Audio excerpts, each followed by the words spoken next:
Hey, and welcome back. I am taking a look today at a pair of Gaziano and Girling Thorpes. It's a really cool hatch grain boot, and we'll do a comparison to a couple of other boots I own as well. So enjoy.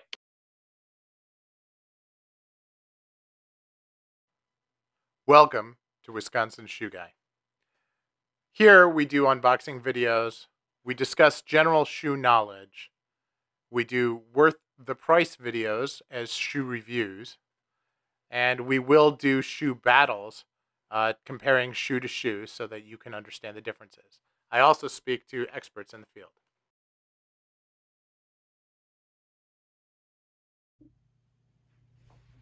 So today, we're talking about a shoe review on a Tier 1 shoe. And in this case, it's not a shoe, it's a boot. So we're going to talk a little bit about what makes a good boot. We're going to talk a little bit about what I consider to be good design attributes of a good boot. And really, then we'll just really talk about the quality of this particular pair of boots because they are exceptional beyond anything else. So this is the Gaziano and Girling Thorpe, and this is in a tan hatch grain, which is absolutely wonderful. I'm very much into split toe shoes, and I've started a small collection of split toe boots, which I'll share with you as we look at the comparison at a later part of the video. And this is exceptional in every way. So let's talk about what is exceptional in a boot, right? The first, I think what makes an exceptional boot is construction that's very, very similar to a shoe with a small difference, right? So as I look at this, if this was a shoe, the shoe would end here. This would be the top line of the shoe, right? And it's easy to tell. And this is soft. The shaft is soft. Now, sometimes the shaft can be single lined, okay? So meaning it's or unlined, meaning that it's just one layer of leather.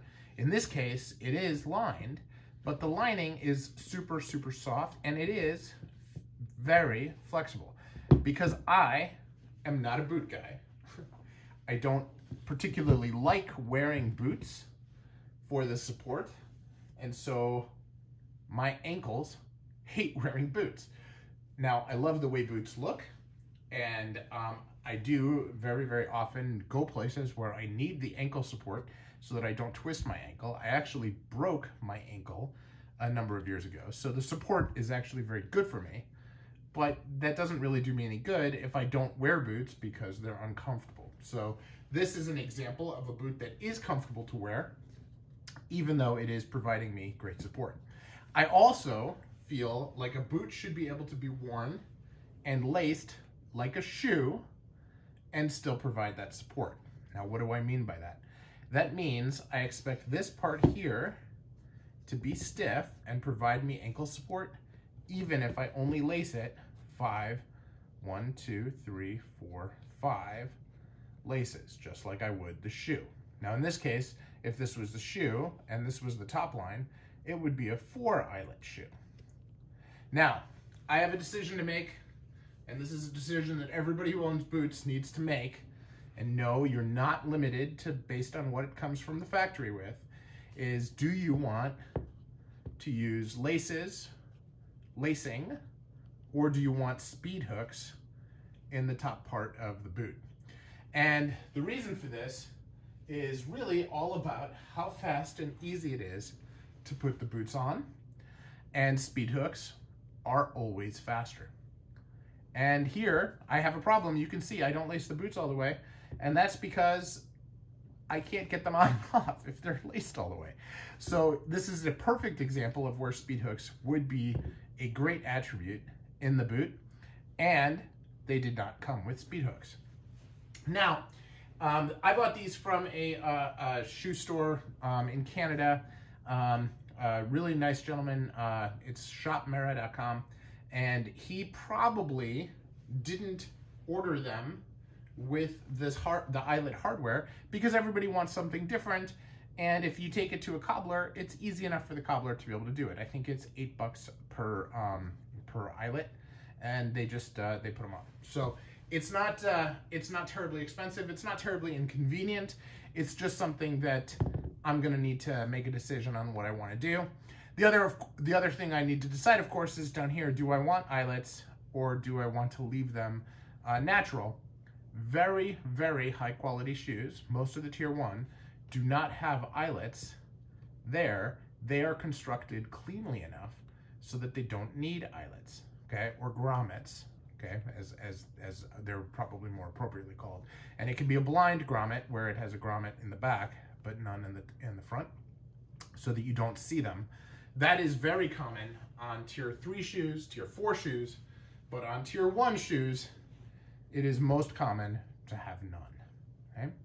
So now the next thing that is important on a boot is the tongue, because tongues can be very, very uncomfortable on boots unless they're done right. And here is an example of how it is done right.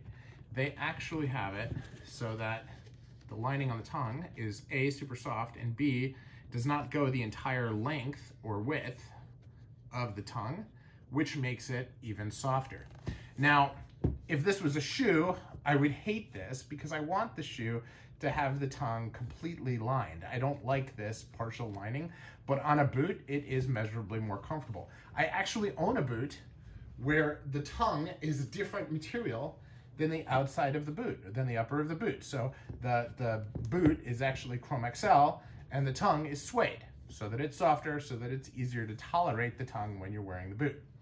Again, something that I think is important.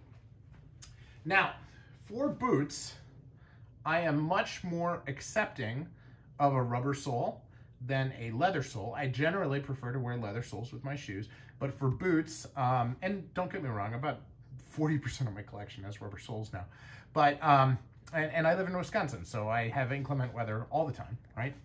But a boot like this with a rubber sole like this day-night sole, to me, does not lose any of the dressiness of having leather soles and is very, very functional. So I do like the day-night sole option on boots. So I don't demand a leather sole with boots, but when I have an option, when I'm creating the boot, I will usually put on leather soles, I will usually put on a toe plate, and I will usually sometimes on a couple of MTOs that I'm looking at now, I've actually considered a sole guard or a toppy, which I never ever wear. But for boots, especially with the size of my rotation, I really don't want to ever have them resoled. I feel like they're great for the function that they have, and because I own quite a few, I probably won't. So now, obviously the stitch density that you look for with a Gaziano and grilling is going to be top notch, and it is. When you look at the welt thickness, when you look at the midsole, everything is perfect. It's finished beautifully. Okay? There's no fudging, but everything is remarkably clean. And that's really what you look for. Now this has what they call a storm welt or a split reverse welt. There's no stitching into the sole, into the shoe in the welt. So it looks especially clean and very elegant for a boot. Now this is the hatch grain, and that pattern is matched piece to piece in the boot. Again, I would expect that in a tier 1, not necessarily a tier 2 or a tier 3, but this is very, very well put together. Somebody took their time figuring out how to make this piece of leather and this piece of leather and this piece of leather and this piece of leather and this piece of leather all match and fit together, as you would expect. So this piece is very sturdy, gives you the shape of the boot. It also means you don't have to have a boot tree in it, because if this piece stays up, this piece doesn't wrinkle, right? So I have boot trees, and you'll see the boot trees on some of my others, but for these, I am keeping my regular Gaziano and grilling shoe trees in them. Now that is going to change because I have a new pair that's coming on Monday, and these shoe trees are going to migrate to those because they're shoes, and I will either put a boot tree in these or just a regular shoe tree. So that is my overall what's important about a boot. Now let's talk about the quality of this boot. I talked about some of the high-end construction things on the structure, but let's look at this stitch density here. This is about twice the stitch density of a normal pair of shoes. And that is because it's Gaziano girling. And you can see here, this is what normal stitch density will look like for an adornment. And here, that is what it looks like on tier 1. Okay, even here, it's much denser than it is here. Okay, so we're gonna focus in on there so that we don't lose focus.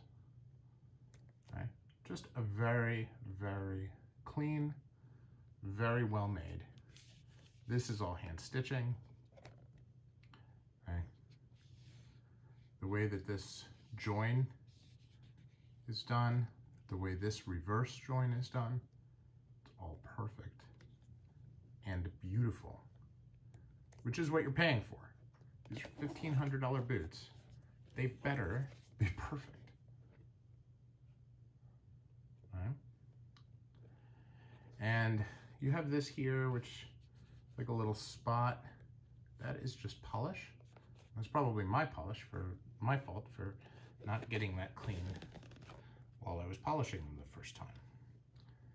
Right. You can see the micro creasing, not bad at all. And again, just exceptionally clean all the way around. I love the contrast stitching on the day-night sole. Makes it easy to see and appreciate. Now on the inside, there's no wrinkling. Everything is, again, exceptionally clean, well put together, and a very, very nicely designed boot. Now, I buy Gaziano and girling shoes and boots because I like this look. When you're wearing them, nobody can tell, right? I don't think that other people, when they're looking at my boots, can tell how much I spend on them. I don't think that they can tell the difference in quality. This is really something that I do for me. And I feel like this look is the same look as I get on my Acme's, on my Edward Greens. And Acme's are hand welted, so they feel different. But for a Goodyear welted boot, this is the best I own. And in my opinion, just absolutely first rate.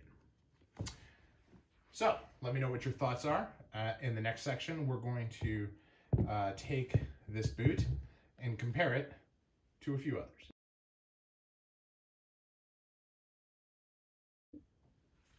So welcome to the comparison part of the video, and today we're going to look at 3 boots.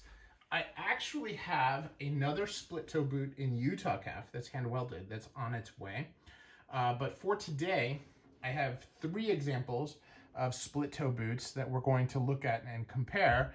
And these are going to be the Thorpe from Gaziano and girling. This is a Carmina split toe that I had made on the Rain last. It normally comes on the Simpson last. And then this is a Barrie last from Alden, which is also in this beautiful Loden suede. So suede, hatch grain, but the differences don't just end there. So let's look at the different shoes together and decide kind of where the similarities, you know, from a style perspective are different and the same, and then we can go from there. So let's look at, first things first, let's look at that split toe. Now, you can see that the split toe is different on all 3, right? This split toe is reversed and hidden, has basically a skin stitch. Not quite a skin stitch because you can kind of see a groove there, okay? This is raised, and it's basically, I'm going to refer to this from now on as a piping stitch because it almost looks like it has a piece of piping in there, but it could be one piece of leather, okay? So it basically sew the piping in, right? And then this is what they call a pie crust stitch, okay, where it's raised and bumpy. Right? Now this uses contrast thread. This is the same color. And of course, this is completely hidden. So that's the split toe. Now you'll notice the aprons are also consistent on these two, where the apron here is also the piping, here it's also the pie crust. This is one piece of leather, this is one piece of leather. This is a joining of multiple pieces of leather, so this apron is a different piece of leather, and this has a pie crust, well, it does not really have a pie crust, but it has a just a combination there, but it does have a flat section in it. I don't know what it's called, but I find it very, very attractive, and I do like it. But no pie crust, no bumps, right? Think of an apple pie and use your fingers to make the crust around it. That's what a pie crust would be. So kind of like this. It can actually look a lot nicer than that too, depending on what it is. But when it's a single piece of leather, this is really what it looks like as a pie crust. This is really a good example of what it looks like with piping. Now, let's talk about overall boot construction, because there is a big difference here. They're all derbies, right? This is a derby, they're open face, right? But the Gaziano and Girling is a blucher. This piece is sewn on, and the rest of the shoe is one piece all the way to the heel, right? Now the heel has a patch on it, but if this piece was connected to the heel, right, then that would be considered a derby cut. This is considered a blucher cut. Now what do we have when we look at the Carmina? That is a derby cut. And hey, it has a heel cap as well. So a little different in the way that that's constructed. Then we look at the Alden, and the Alden also has a derby cut, but has no heel cap. Okay, it actually has this little pattern here to make it kind of look like it's got the same kind of construction that the Thorpe does. Now, when we look at this, this has kind of the construction of a shoe with a shaft sewn on top of it. So they could actually just take this and make it a shoe separately. And I believe they do that at Gaziano and Girling. I just don't know the name of that shoe. Apologies for that. Now here, the shaft is attached to the derby, so it really can't be a separate shoe. And here, it's kind of sewn in there with similar color thread to look like it does, but it is also one piece of leather. Okay? Now, from an eyelet perspective, there are also some differences. As I said on the earlier, the Thorpe has no eyelets at all, so no hardware, no speed hooks. The Carmina, now this was an MTO, so I chose this color, has nickel eyelets and 3 speed hooks. Okay, so 4 and 3. If you look at the Gaziano and Girling, it has 1, 2, 3, 4, 5, 6, 7, 8, 9. So it would be 5 and 4 if I did it that way. Okay? The Alden is 5 and 4. Okay? So also 9. So this has 2 less connection points there on the Carmina. So, and of course these are in brass, these are in nickel. I did choose both of them, so 100% my fault. No excuses. So then let's look at the back. This has a patch that goes all the way up the back, and it has the pull tab integrated into the height of the boot, okay, so that it's in the back right here. I really prefer this. I find that to be very, very convenient. The Carmina has the cap, the heel cap, is actually integrated all the way into the shaft. This is loose, so I really should have a boot tree in this, and has a canvas pull tab to help put on the boot. And then the Alden has that tab here. This is also, here I'll take the tree out so you can see. This is also not structured and has no pull tab whatsoever. So just a different design altogether. So so again, just a little bit different. Let's look at the stitch density as you look at the uppers, right? As you look here, you can see the stitch density on the Carmina. Now this is not a structural piece, this is just decorative. So if we compare that to this, you can see the stitch density on the Gaziano girling is very, very fine comparatively. And we look at the Alden, and the Alden is very, very loose comparatively. So stitch density, least dense, middle density, and then most dense, right? Now, finishing on the top of the welt. There's no fudging on the top of the welt for the Gaziano and girling. There is fudging all along the 360-degree welt on the Carmina. Isn't there? No. Look at that. There's no fudging here. And somebody did run a fudging wheel on the outside. Isn't that strange? So this side of the shoe, they did fudging. This side of the shoe, they did not. Well, it looks like they did right here. Oh, they did fudging, but if I look at it at that angle, I can't see it. I can only see it on this angle. See, that's a little different. All right. And there's even a little bit on the back. And we look at Alden. Alden has a very, very high, a very, very loose density. It's not very, it's not very fine, the stitches. This is, very close to like what I would consider to be like an Allen Edmonds stitch density. Maybe a little bit tighter, but not much.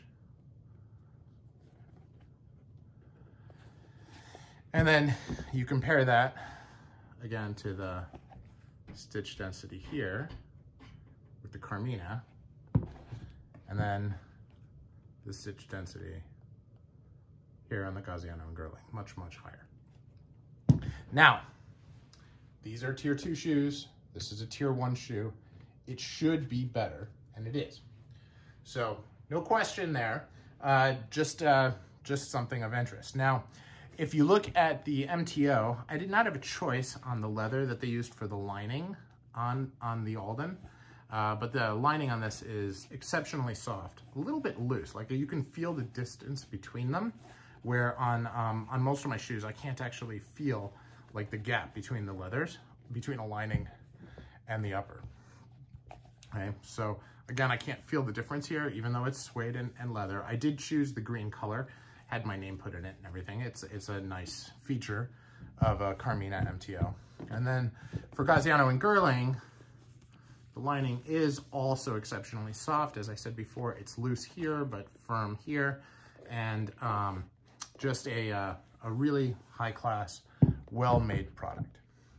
So that is the comparison of the three. The Gaziano and girling performed as expected, and I'm very happy with the boots. Let me know what you think. It's not all about what I say. I'm very interested in what you believe as well. So let me know. Thanks.